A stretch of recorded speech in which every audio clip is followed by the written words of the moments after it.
Picture this. You're having a nice, relaxing walk on a private beach without a care in the world. All of a sudden, your foot drops into a deep and mucky puddle. You struggle to pull your leg out, but it just won't budge. Before you know it, you're sinking rapidly, and half of your body is submerged in cold, wet quicksand. The more you struggle, the more you sink. Talk about a terrible way to end a vacation. But it doesn't have to be. Here's how to survive falling into quicksand. You've probably seen people up to their neck in quicksand in the movies, but in real life, it's quite rare. If you happen to slip in, you'd likely just sink halfway. Most of the time, quicksand isn't actually that deep, but it can still be incredibly dangerous. If you're trapped and there's no one around to help you, you could suffer hypothermia, dehydration, or even suffocation.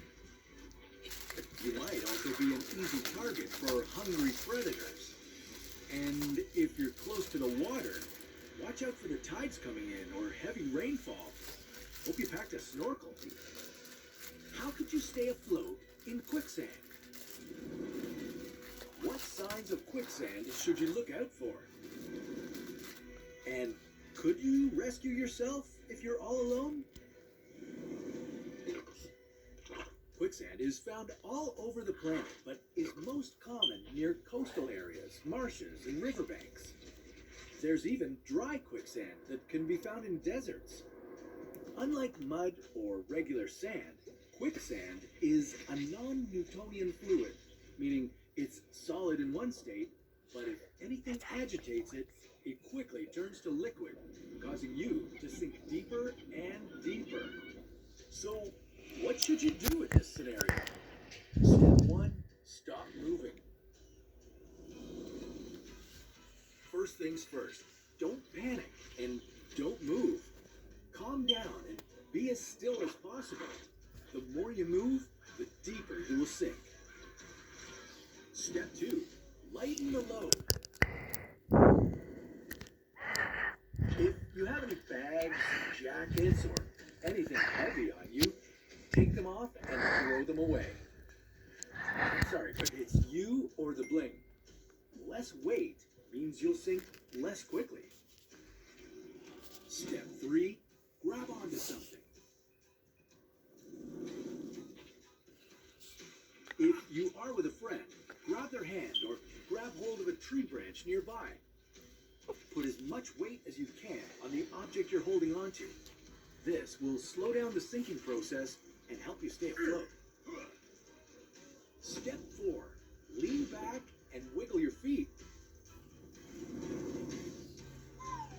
Leaning back will increase your surface area, making it harder for you to sink. Wiggling your feet will help liquefy the sand and help you free your legs. Once they're free, start paddling backwards with your arms to move yourself to solid ground. If your arms are stuck, try rolling your body instead.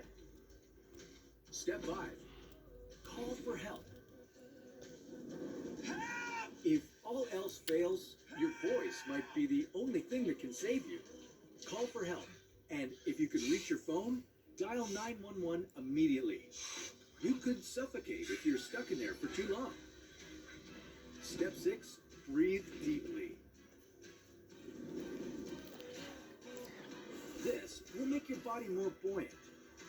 Try to meditate and focus on your breath. It's time to put those yoga classes to good use. If you're lucky, someone will come to the rescue, but they need to be extra careful about pulling you out. They could rip you in half if they pull too hard. With quicksand being 2 times denser than humans, its suction is incredibly strong. The weight of the sand can also damage your nerves and muscles. This is called crush syndrome and can lead to the release of compounds that can harm your kidneys. So it's best to try and get your legs free and stay flat. This will alleviate pressure on your muscles and organs and let you safely return to the surface. Dying from quicksand quicksand isn't common, but it can still happen. Next time you're traveling, educate yourself ahead of time about the dangers and risks in the surrounding area. Quicksand could be the least of your problems.